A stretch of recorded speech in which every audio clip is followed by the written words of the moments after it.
that are in our clinics, the 2 clinics downtown, and their crime records. So I think that a lot of blame has gone on to these 2 clinics that is, according to our detachment, unfounded.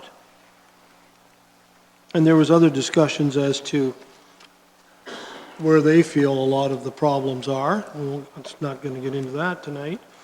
And even some suggestions of how they could improve things overall. I'll leave it at that, just a comment. Thank you. Anyone else? Councillor Oliver. Thank you, Mr. Chairman.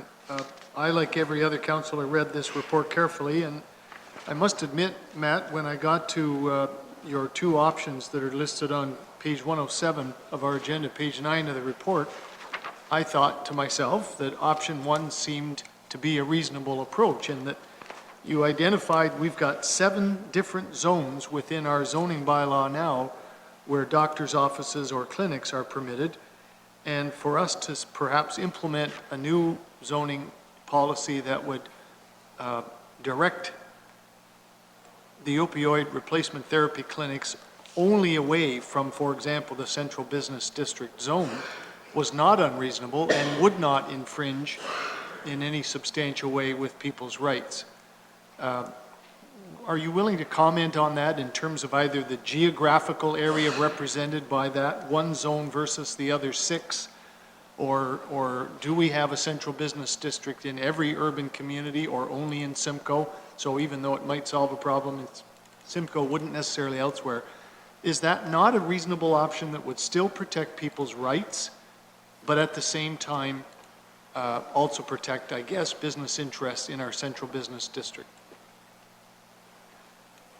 Through the chair, the county is made up of several central business districts. So there'd be one in Port Dover, there's one in Delhi, Simcoe, there's even one in Langton. It would still limit the availability of the therapy, I would say, in our most concentrated areas, in our areas where most of the people live in Norfolk County. So that's something that council would need to consider.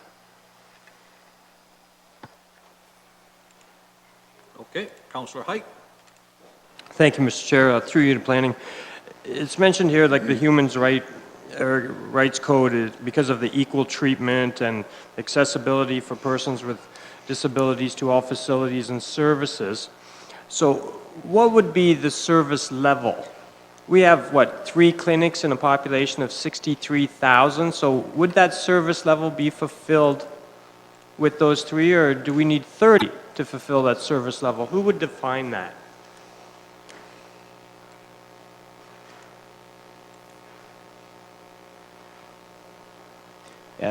Through the chair, it's likely a market-driven process. There are, as you mentioned, there's 2 clinics in the downtown Simcoe area. They seem to be fairly busy. But we also need to remember that pharmacies and other doctors' offices who are licensed to dispense this type of opioid replacement therapy, they exist too. And they're spread around the county. There are several pharmacies that exist today in places like Port Dover that dispense opioid replacement therapy on a daily basis. And my discussions with some of the pharmacists in those locations have been quite enlightening. They've told me that this type of service needs to continue in their areas, and it's a vital service. It's a vital, treatment that certain members of our community needs. Okay, so if we were to go the Belleville route, because we already have an existing service level, would the onus be on the human rights to tell us what level of service that we need to provide? Mr. Cribbs, do you have any input into this? I do. I actually have some, not with opioid clinics, but I have argued the same premise up to the Court of Appeal, no less, with respect to adult entertainment facilities while working for another municipality. I can tell you that the basic underlying legal premise is our capacity to regulate is not a capacity to prohibit. So The starting premise is, although you can put reasonable rules on operation, in this case, of opioid replacement therapy clinics, we're not supposed to make it impossible to, for instance, start a new business providing that service. So I used to work for a municipality that passed a bylaw, and it set a specific number. It would start with 6 adult entertainment facilities, and if one closed down, they'd amend the bylaw to make it 5. And then if one closed down, they'd pass a bylaw to make it 4. See how that goes. And that was deemed extremely problematic because then it's the municipality providing either a monopoly or close to a monopoly, a near monopoly, for the provision of a lawful service, which is why, that's part of the reason why the Human Rights Tribunal was highly likely to take a very dim view of us attempting to legislate by bylaw the number of opioid replacement therapy clinics. If we don't, the market will supply, at the moment, it would appear that 2 clinics devoted to that purpose and a number of pharmacies that do that as a portion of their business appears to be more or less enough for the needs of the residents of Norfolk County. But if it's not, one would assume that someone else will that will end up with a 3rd or a 4th, as sort of the market demands. The problem or the challenge is in picking a number, because we don't have any imperial basis and any data to possibly be able to say that 3 is too many or 5 is too many or 1 is not enough. And that's really, the evidentiary onus is always on us to justify why we limited something. In this case, I'm not aware of us having any data that would allow us to do that one way or the other. But both the Tribunal and the Superior Court of Justice take a really dim view when we pick a specific number, because on some level, it's got to be at least somewhat arbitrary. Okay, so just for clarification, would a study give us that data that we need?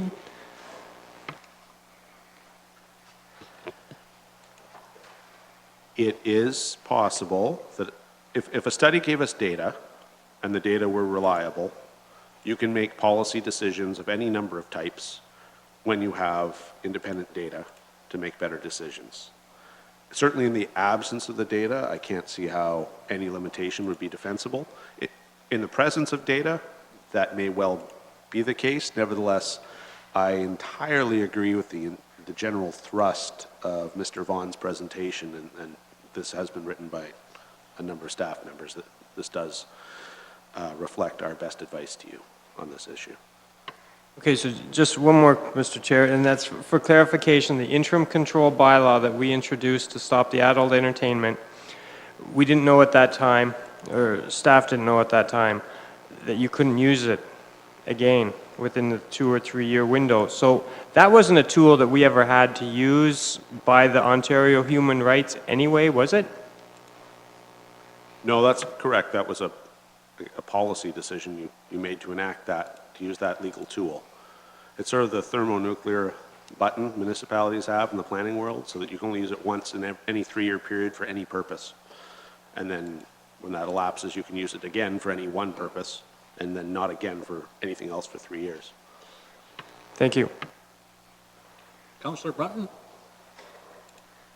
Thank you, Mr. Chairman. Have you got a motion to, on the floor at all regarding the, I'll recommend the motion that's right on our screen there. Okay, And if I may speak to it go briefly. ahead. I I- need a seconder, please. Councillor Black? No, it wasn't No? a second. I just wanted to speak to it. Okay. Seconder, anyone? Councillor Columbus? Go ahead. Mr. Brunton. Thanks, Mr. Chairman. I, like some other members of council, when the clinics downtown opened, attended an open house way back, I think about 2014. I think Mayor Luke was there. I'm not sure who else attended at the time, but I must admit I'm pretty naive as to what these things were. And sadly, after a few years have passed and being involved somewhat on the harm reduction committee, I've learned a fair amount about what's going on. I guess I question the number of people that need these clinics, but I really wonder, are we we helping any of these people? I don't know if there's anybody getting cured or taken off these, off the problem of the opiates, and, you know, it certainly has not helped our downtown. I don't care what the police report says. We got the Norfolk Hotel. If you talk to some of the police officers that walk the beat down there, they'll tell you. To go in that facility, those people every day, talk to the people in Tim Hortons that own that store downtown. It's not good. And we're trying to revitalize our downtown. It's a sad state of affairs. The cat's out of the bag, Mr. Chairman, and I'm prepared to move the motion and get on with it. Maybe another methadone clinic will open up. Maybe we will cure somebody. I don't know, but we got the pharmacy. We got 2 of the clinics right now. We get another one, so be it. I don't know. Maybe there's a lot of business down there. It would appear to be. So I'll recommend the motion as on the screen in front of us and get on with it. So noted. Councillor Columbus? Yes, Mr. Chairman, I seconded the motion. And if we did look at option 1, accept the central business district, all you're doing is moving the public concern to another zone, another neighborhood. That's all you're doing. There's a number of them there, and then you get complaints from the people that live in that area or do business there. Thank you. Thank you. Councillor Black? Well, I did go to the opening, and I did listen to the doctors, and I've listened to other professionals, and I'm convinced there is a need for it, and I am told that the data suggests that this is a way to get people off of opiates and back into a new life. So it's a long road. It doesn't happen overnight. But I am told that. In the meantime, even though on that one end, it's a good thing, I believe, for these individuals. I don't know if there's long-term data to suggest exactly, you know, where they end up, someplace positive in society as taxpayers. I don't know. But in the meantime, I'm in the downtown daily, and I hear from the business people. I do know for a fact that at least one business has moved because of the one on Water Street. And I am told that people will not go down Water Street because of the people that hang out there. And I think that that's one of the bigger problems, and the mayor's cited Tilsonburg as having something in a larger waiting room. And I think that that is part of the perceived problem in the downtown, that you get a lot of the people that come in by cabs or buses or whatever, and from other areas, and they wait. And they wait outside. I guess they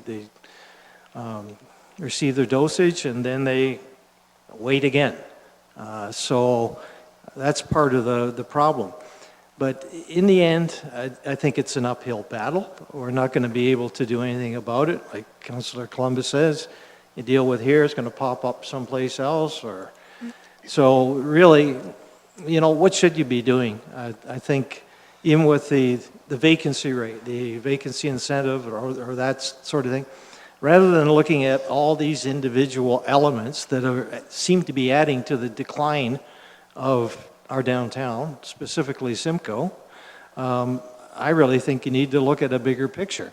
And maybe it's time that we start to look at a new plan for the downtown. Implement a plan that's going to bring it back to economic viability, and maybe some of those other things will disappear on their own. Anyone else? We have the recommendation has been moved and seconded.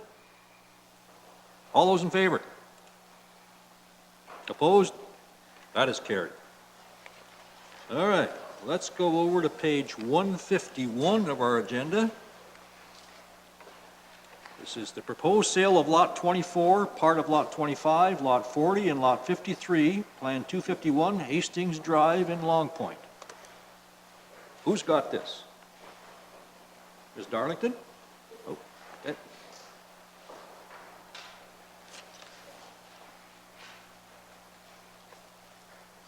Mr. Chairman, staff has prepared a detailed report that provides council with information to be taken into consideration before making its decision to sell or not sell the properties on Hastings Drive, and if selling, options for that. Zoning, the hazard land designation and its restrictions on the permitted uses.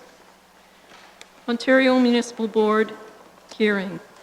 Upcoming OMB hearing, set for January the 8th to 12th, 2018, will focus on issues arising from the draft order. The location of Hastings Drive. The necessity to retain northerly portions of two of the properties to ensure Norfolk County retains ownership of the traveled portion of Hastings Drive and allows for sufficient room for utilities. Shoreline protection. Fill permits from the Long Point Region Conservation Authority obtained for Norfolk County-owned lands on Hastings Drive for development, interference with wetlands, and alterations to shorelines and watercourses, valid until October 25th, 2019. Estimated cost for fill material is $30,000. Ministry of Natural Resources and Forestry. Applications for additional MNRF required permits are not being reviewed until mid-2018. Need for all work to follow species at risk requirements. MNRF work permit for any work in the water or any dry land that is seasonally inundated. The interest of MNRF in portions of the lands that are under the waters of Lake Erie. Environment Canada lands. Encroachment of the traveled portion of Hastings Drive upon these lands. Intentions of Environment Canada with the establishment of the southern boundary of its lands. Access issue. A section of the traveled portion of Hastings Drive crosses privately owned lands. Although subject to a right-of-way, there is no indication as to who is entitled to the right-of-way. The three properties that are the subject of this report have no entitlement to use the right-of-way. Access beyond this point is technically impeded.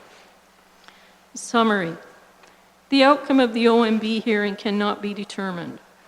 The decision to allow or not allow trailers or other land uses will have an impact on the property values. Of the options provided in the report, staff recommend option 4, that council defer any action on the identified properties until the OMB hearing has concluded. Should council direct staff to move forward with the sale of the properties, staff recommend that the properties be sold by auction. Staff are here to answer questions of council. Thank you. Thank you, Lydia. Questions? Councillor Height? Thank you, Mr. Chair. Through you to Lydia. Lydia, you mentioned the OMB hearing, the hearing that's coming up, and you feel that depending on the ruling, these particular lands will lose value if they lose some of their property rights? I don't think that we can determine that at this point, Councillor Height. Okay, fair enough. So then my question is to Public Works, the right-of-way that you're looking for utilities. Do you have that on all the rest of the Norfolk County lots that are down on Hastings Drive? Through the Chairman to Council, if we were going to get rid of them, we would, but because we currently own them, we have access to them, so it's not a problem. So for utilities, then how do you approach that when it's on private property, other lot owners per se? I'm sorry, I'm not understanding the question. Could you please? Well, you need a utility corridor is the reason why you require that right-of-way, yet as soon as you get passed on a private landowner's property, you don't have an easement agreement or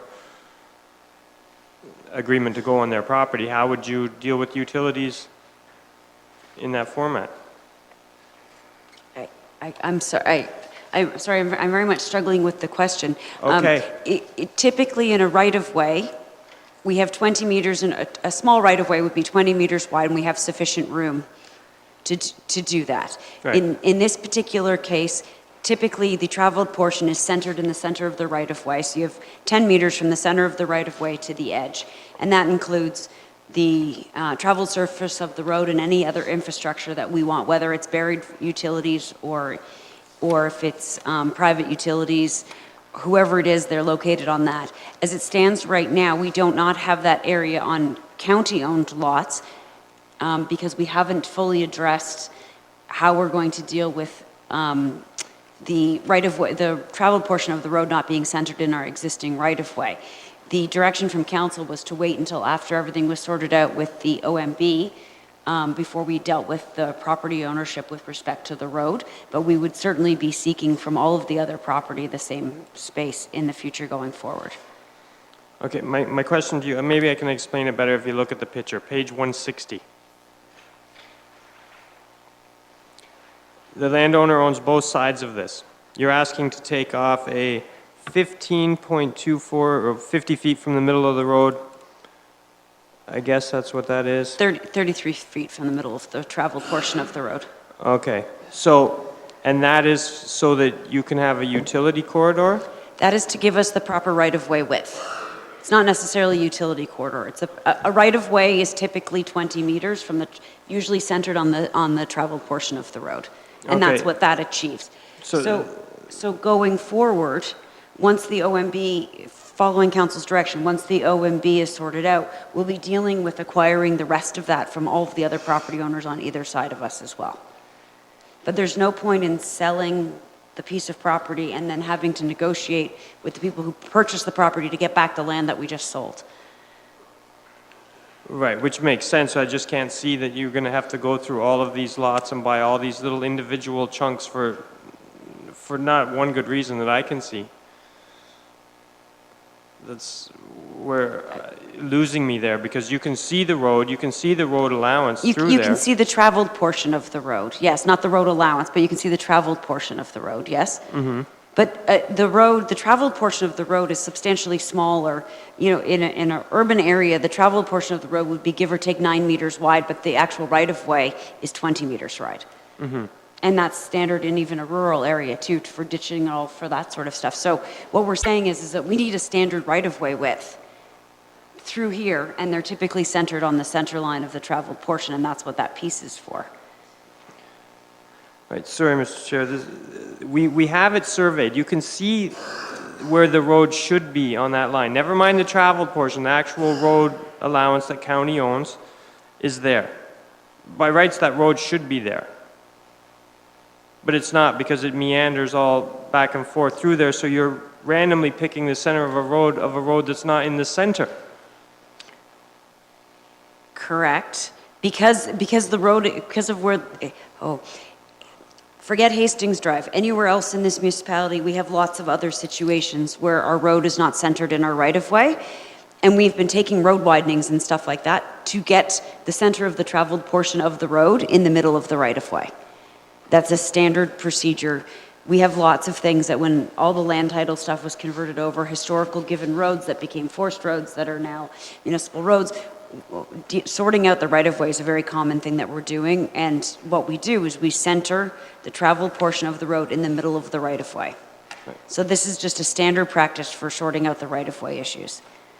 Yeah, I could see that if it was a paved road or tar and chip road. This is a dirt road. It's fairly easy to put it back in the center. We have equipment. So that's where I'm failing to see why we have to take all this extra piece of property when clearly we still have it here. That's what I'm confused about this whole report for that. The middle of a road and a dirt road is movable. Yes? There's limitations to what we can do within that land, and and the mapping that you're seeing on here isn't necessarily exact either. Like this isn't proper surveyed legal property lines either that are on this drawing that's in front of you. Okay, well, Mr. Chair, I'm going to move the recommendation in the report, but I'm going to have it that it's option 2. And that's to sell these lots. And with the evaluation based on the bottom of page 27 of our closed session, as far as the valuation goes, right? I'm not really I'm not looking for it to be auctioned off because it's the adjacent property owners that are asking this council to allow them to purchase that property so that they can protect their properties. And we would just open up a can of worms, I feel, if we were to auction it off and somebody new comes in there. That's not what my goal was. Made a motion? Yeah. I need a seconder. Councillor Geisens. Okay, further speakers. Black? Mr. Chairman, I think this is pure craziness to do what we're doing against staff's recommendations. Time and time again, they have told us all the problems associated with this area. Upper levels have told us all the problems associated with this. We have MNR, we have Canadian Wildlife, we have planners at LPRCA, we have our own official plan. Now we have staff saying to us that, if I'm reading this right, that there is really no legal access to any of those lots. If you look at the map here, it's a private owner that actually owns right across Hastings Drive at the very beginning. I know over time people just travel over this private individual's property to get into Hastings Drive. I mean, to me, there's a big problem right there. And in reading this report, it's even further shown me the insanity of trying to develop or even sell these properties when in fact, and I think I read it right, it says that the properties that are underwater now, and most of those lots are about 50 feet wide by 144 feet long, roughly. And some of them, probably 2/3 are underwater. And the portion underwater, when I read this report, says that that would be owned by the ministry because it's underwater. Actually, is that what I read through you to staff? Did I read that right? Through the chair to Councillor Black, yes, you are correct. Oh, yes. wow. I mean, that's news to me. So now, instead of selling a lot 50 feet wide by 144 feet, we're selling something that's 50 feet by, who knows, 20 feet? And now we're going to take off some portion at the front. So it's, what the heck are we selling these people? You know, and in terms of shoreline protection, I'm hearing that rules have not been followed, that they get a permit from LPRCA, they're supposed to get another one from MNR, and they're not? Oh my goodness. And we've got an OMB hearing. And we want to sell these lots. Oh my goodness. How much money is this going to cost Norfolk County in the end when everybody else is telling us, don't do it? I certainly won't support this motion. It's lunacy. Councillor Oliver. Thank you, Mr. Chairman. I agree with Councillor Black's comments. I think it would be premature to proceed with anything at this point until after the results of the OMB hearing are known. So I do support that. The deferral, that is. In other words, I support the recommendation in the report. The only comment I would like to make, I do see merit in the case of these 3 vacant lots that are small individual lots. We don't own any land adjacent to any of them. They're all owned privately on either side. I see merit in disposing of them, but only to the adjacent property owners. I'm very uncomfortable with the concept of an auction, should that ever happen, because then you very well may have a completely brand new owner come in and bid the highest bid, and suddenly instead of dealing with 2 private lots, you've now got 3 private lots. So But that's a question for another day, Mr. Chairman. I cannot support my colleague's motion to proceed with selling. I support Councillor Black's comments and what's in the report. Thank you. Mr. Wells, please. Thank you very much, Mr. Chair. Mr. Chair, I cannot support the motion that's on the floor either, and I'll stop there. Thank you. Councillor Columbus? I too cannot support the motion on the floor.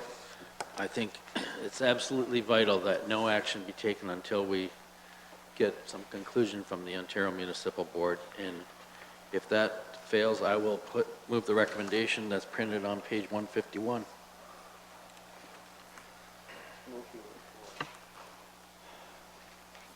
Okay, Mayor Luke.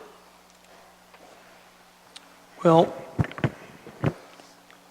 Mr. Chair, I would like to defer the entire report till after the OMB. Let's discuss it then when we know what can happen to these lots we may want to sell or auction or whatever. So if I can get a second, I'd like to just defer the whole report till after the OMB decision.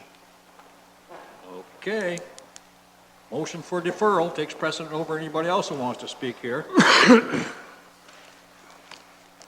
Speaking to the deferral, Councillor Brunt. You need a second? Oh, sorry, seconder. Yeah, you need a seconder. Wells? Well, Mayor Luke took the words right out of my mouth. I think we got to defer it for now, but I guess I'll make one simple comment, and that is, what do I care if half the lot's underwater? You know what I mean? Makes no difference to me. If somebody did buy it and it's half underwater, that's their problem. They need to buy some boots. Councillor Height. Speaking to the deferral, Mr. Chair, personally, I don't see a point in it. I'm sure the three neighboring properties are going to buy this property regardless of what the OMB says. Whether it strips property rights or increases them and you're allowed trailers, condos, any of it, it doesn't really matter. Norfolk County, you want to talk about spending money? Beef up the shoreline to fix your road? Where are you getting it from? Debt? Reserves that are empty? User fees? Where? Right here is a viable solution. You have 3 lots worth X amount of dollars that the neighbors will buy. They're not looking for development, they're looking to protect their property. The OMB ruling, how will it affect it? It won't. We'll be right back here and turn around and sell it to them. And then they'll be able to protect their property. So I won't support the deferral. I'm looking to actually clear something up for a change. Thank you. Thank you. Anyone else? We have a motion for deferral. All those in favor? Want to put it Till after the OMB decision. Till the OMB. Yeah, the hearing starts on the, 19th of January, after we get a decision. Right. Okay, once again, all in favor of deferral? Opposed? That is carried. Yes, Mr. Black. Can I move a motion to invite Ministry of Natural Resources to speak to us? You can make any kind of a motion you desire. Well, I don't know if, it was in the report. Now, I don't know if that whole idea would be deferred, but I think it was good advice in the report that they come and speak to us about Hastings Drive permits, shoreline protection, you know, that sort of thing. It was, so. Could I have a seconder to this? Seconder? Well, could I ask if it's something worthwhile putting forward? Maybe staff can give us some advice on that. Ms. Robinson, What? you lost your power. Too many mics were on. Through the Chairman to Council, with respect to the Council resolution that directed staff to apply for the permits from the Long Point Conservation Authority, which we have done and we have received, there is a report coming next Tuesday to Council, directly to Council, with seeking direction as to what to do with respect to the MNR permits, and for Council to provide direction to staff if you wish us to apply to the MNR so that we can continue to proceed with the shoreline protection through the original motion of Council. So there is information coming next week to Council with respect to the shoreline protection for Hastings Drive. Mine doesn't work. Nothing to do with inviting MNR to speak to us, does it?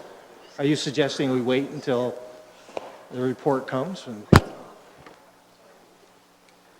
Through the chairman, I would suggest that you wait until the report comes next week, and if you want to give us further instructions to that, that would make the most sense, that we can discuss it at that time, which is appropriate, because that's what we're talking about. Okay, thank you for that. We'll do that. All right. Moving on. Right. Going to page 163, staff report ECS 17-62, purchasing policy review. Is Mr. Sluchenkov? Through you, Mr. Chair, to council. To my left, to assist me with presenting this report is Shelley Darlington, as well as Karen Judd, who is our supervisor of purchasing services. So just wanted to introduce you to the group. I'm not sure what exposure you've had to Karen here, to my very left here. So thought I'd start with that. So in front of you, you have the purchasing policy review as required by Section 270 of the Municipal Act 2001.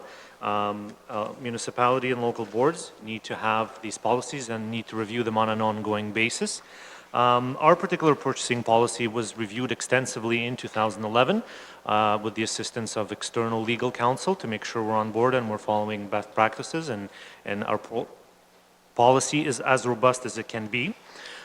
In front of you is sort of stage one of the most recent review of the purchasing policy that has been undergone, and with the hard work of the staff involved. And this particular stage one review that you have in front of you is split into two primary pieces. The one piece could be described as the housekeeping items, and then the secondary piece is modifications to the purchasing policy as they relate to the results of the Ministry of Health and Long-Term Care audit of the health unit. And so to assist you in that regard and to assist you in following some of those changes, I would highlight a couple of documents that I think is pretty handy and assisted me in following it and then understanding it as well. And that is a document that I believe you were handed out, which is the track changes version of the purchasing policy that should show what it read like before and what the modifications to the policy have been and are in front of you today, and we're seeking for you to approve sort of the stage one component. And then the other item that I think is also very helpful is Appendix B, which is essentially a summary of those revisions, which is quite handy. It identifies the section, the type, and what the changes in the policy, and you've got an explanation on the right-hand side surrounding additional verbiage if you want to get into sort of some more details. Sort of the other only piece I want to highlight is sort of the point of the second stage component, and there's several pieces to it. The second stage will involve looking at the recently introduced Comprehensive Economic Trade Agreement and the Canadian Free Trade Agreement, and making sure that the purchasing policy is consistent with those. We're also bringing in a centralized procurement system that we're having some early success with, as we're sort of filtering it through the organization and bringing departments on board. So that's going to be on play as well. And you know, last but not least, obviously the feedback from council and the things that council would like us and the team to look at as we review the stage sort of two component of the policy. And page 166, as you frequently do, you ask sort of what will that look like from a timeline perspective? What are those pieces? What are those milestones? So in this report and in this recommendation, you see that on page 167 surrounding sort of the various milestones and the timelines of what that second phase looks like. So that's my general comments, other than to say this whole entire process and the goal of it is to ensure that it's fair, it's impartial, and it's transparent when the county goes to procure goods and services. And we're open for any questions you may have. Councilors? Councilor Height first.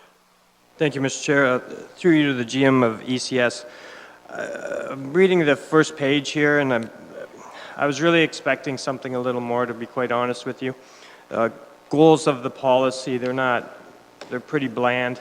I was expecting something a little warmer, fuzzier. Gives me the happy feeling like the county shall consider all factors in obtaining the most efficient and effective bids. One of the things here that we're not looking at is we need to ensure that we are getting the best value for a purchase, and this may include determination of the total cost over the lifetime, acquisition cost, installation, disposal fee, training cost, maintenance cost, quality and performance, and environmental impact.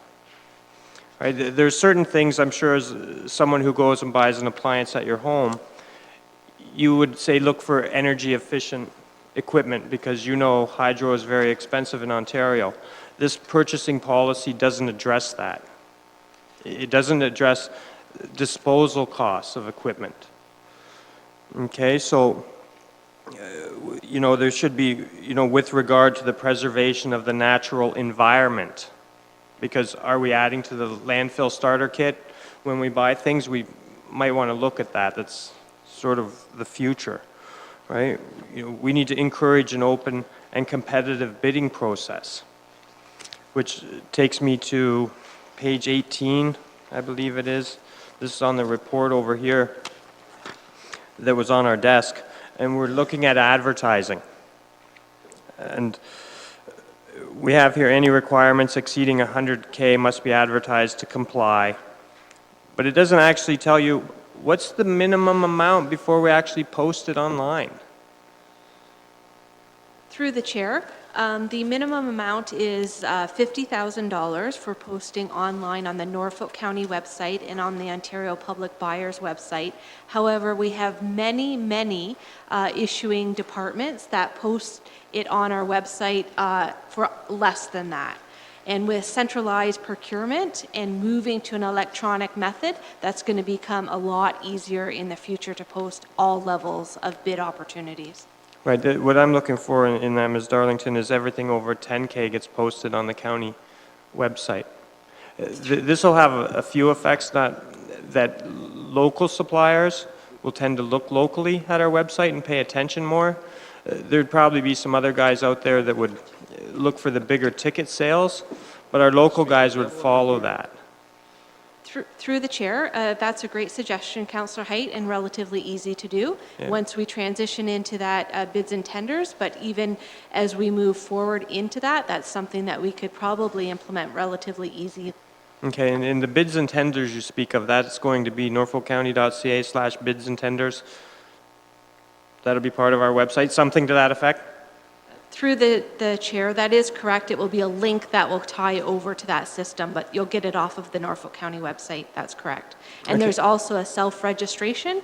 So a bidder can register if you're an electrician. You can say you're an electrician and you also provide snow plowing services and you also provide this, and you can sign up and be notified for all of those commodities that you provide. Okay, and what level of dollar amount pushes the big tenders over to, say, BidSpotter or Merck's or one of those sites, per se? Through the chair, generally speaking, at $50,000, we push it over to our Ontario Public Buyers website, as well as we have some advertising requirements for larger purchases as well that publishes it in trade papers. However, when we push it over to the Ontario Public Buyers website, those larger companies you've identified actually sweep the Ontario Public Buyers site and post it on their site. Now, do you feel much value in the advertising in the newspaper, per se, if we're going to do it all online? And then we also have a social media initiative through Mr. Baird's department. Is it worthwhile? Through the chair, that's a very good question, Councillor Height. Recently, I've just been on a phone conversation with a local bidder that was advocating very strongly about our local newspaper advertising. So I think there is some merit with some of our local vendors on publicizing some of those bids in our local newspaper. Okay. And then if I could draw you to page 12, it mentions here unsolicited proposals.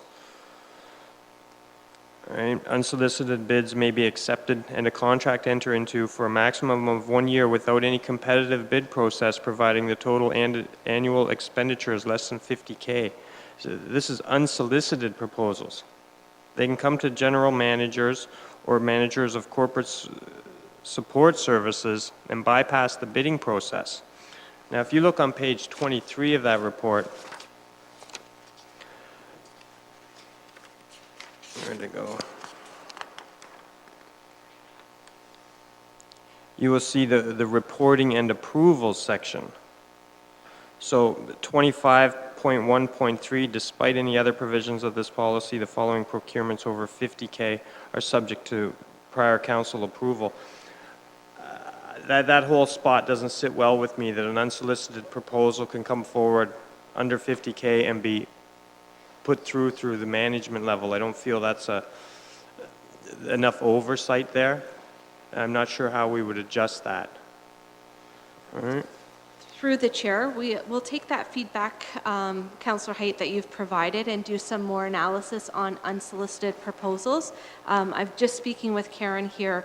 Our experience has been, there's been few unsolicited proposal, and we were just commenting on how many that we're aware of. And I can only recall one many years ago that we permitted for vending machines in community centers in the arenas, that we allowed a 1-year unsolicited proposal for a vending company to come and put the pop and chips in the arenas. So it's not often used, but certainly we'll diarize that for some further review. Because council does remember when the fiber optic initiative came through as the budget, that it was an unsolicited proposal, and an expensive one at that. And my last one, Mr. Chair, is page 13. Sole source supply, purchase of OEM parts. So the example given is a transmission for a Champion road grader. I have to assume that our mechanics know not to put a Mack or a GM transmission into that particular road grader, but does that stop us from using aftermarket pieces of equipment? Through the chair, no, I do not believe it does disqualify aftermarket parts, but I would ask Ms. Robinson to sort of speak to some of those challenges we have with parts on specific pieces of equipment. Through the chairman to council, we typically try to source as many aftermarket parts as we possibly can, but sometimes we are limited in terms of there aren't aftermarket parts that are available, or it would invalidate a warranty, et cetera. So we do go for aftermarket parts where possible, but it's not always possible. And sometimes we have to continue to use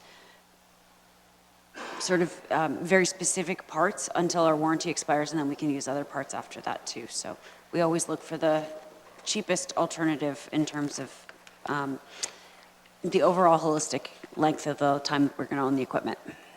Okay, thank you. And then one last one for you, Ms. Darlington. Purchase orders.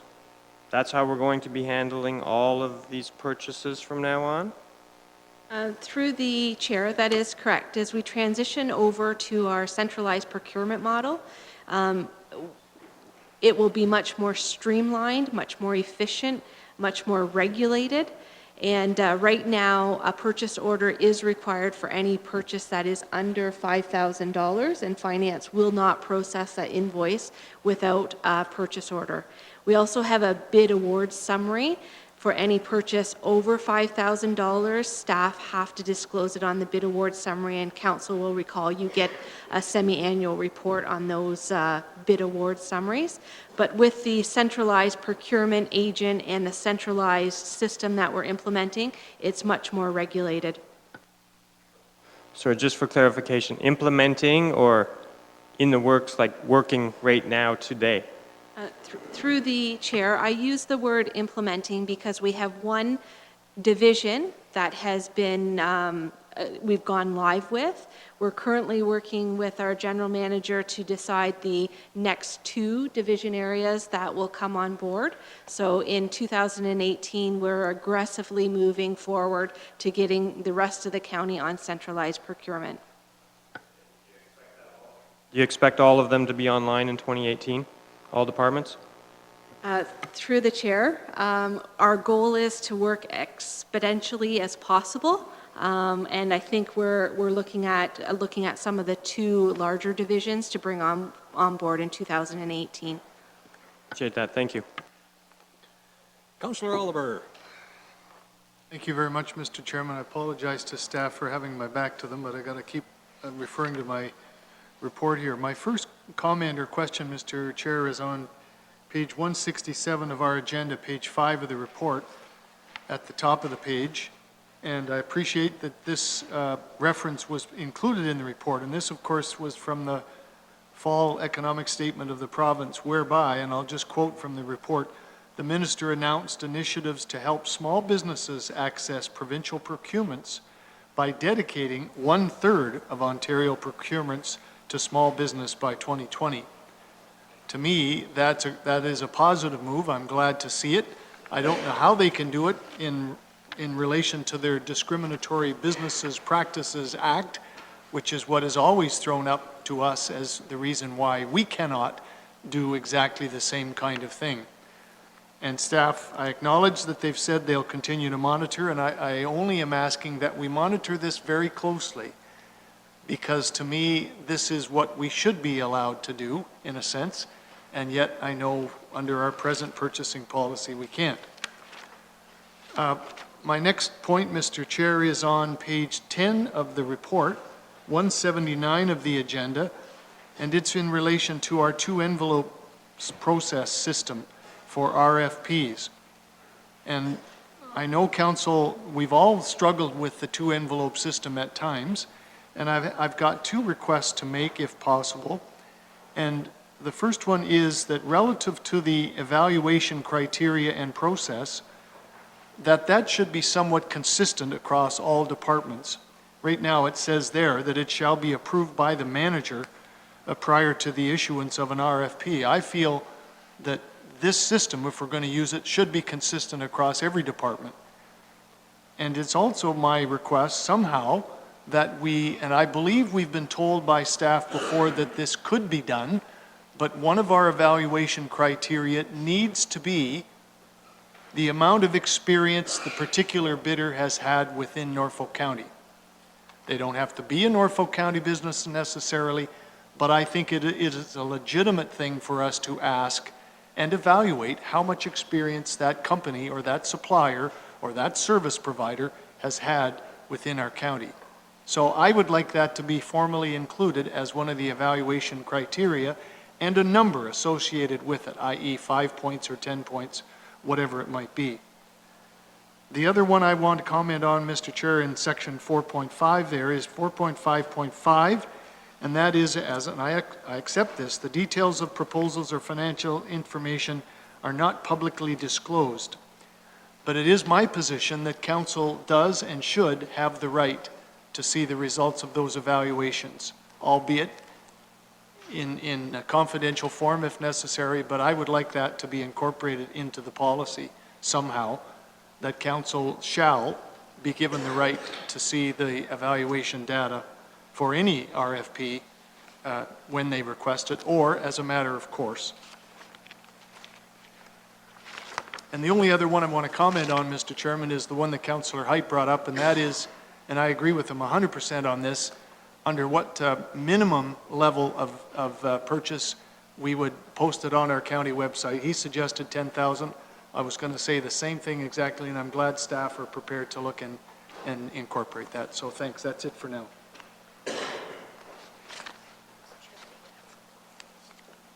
Mr. Cripps, did you want to say something?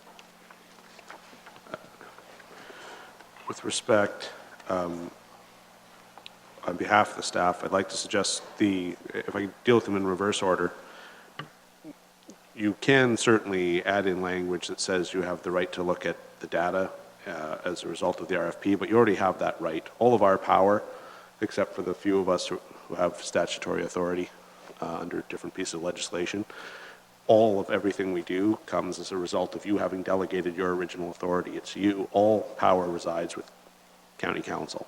So you already have that right.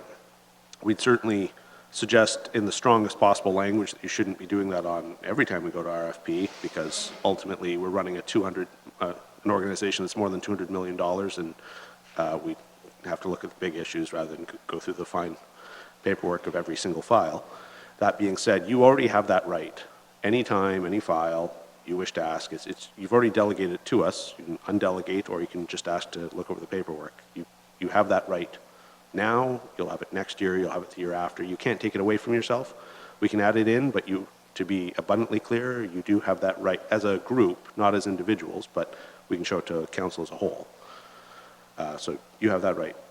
That being said, the first suggestion, it is, although we're suggesting to do this in a two-part step, or a two-step process, beg pardon, and the second step will be addressing the legislative changes, it is abundantly clear that we will not be able, I appreciate that the motion is not to specifically favor locals, which is obviously offside the trade legislation, but the experience with Norfolk County won't pass the smell test there either. Frankly, there's a reason why we're talking about a trade deal with Europe, and we're talking about an internal trade deal across Canada, and there's absolutely no point in the French or the Germans or British Columbians gaining access to us if there's already a score advantage for someone who's already done business with us. They're no better off than they were prior to the trade agreement. I'm trying to give it to you in plain English. There's a bunch of legalese in there, but it covers off that concept. We already know that won't fly. So certainly you can give us that instruction, but when we come back in phase 2, we're going to have to, in the strongest possible language, endorse taking it back out again. And because of that, we recommend against, if we may. Okay, thank you. Councillor Black. Does this policy apply to the BIA? To staff? Or That's not a question I feel comfortable answering just yet. I can tell you I attended a conference in the last few weeks that implied quite strongly that BIAs count as committees of council. And if you accept that premise, then from that it could flow that our tendering rules would have to apply. This is an open question that's been sort of floated out there in the legal community. I don't believe there's a definitive answer, but if there is a definitive answer, I'd want to defer until, we have a county solicitor starting next month. I'd love to tag him with that. But what I can tell you with certainty is we cannot give you a certain answer on that at this time. Okay, and if the answer is yes, and knowing, I do know only because of what other people have told me that have put bids in with Norfolk County, that it's a horrendous task and it consists of a lot of paper.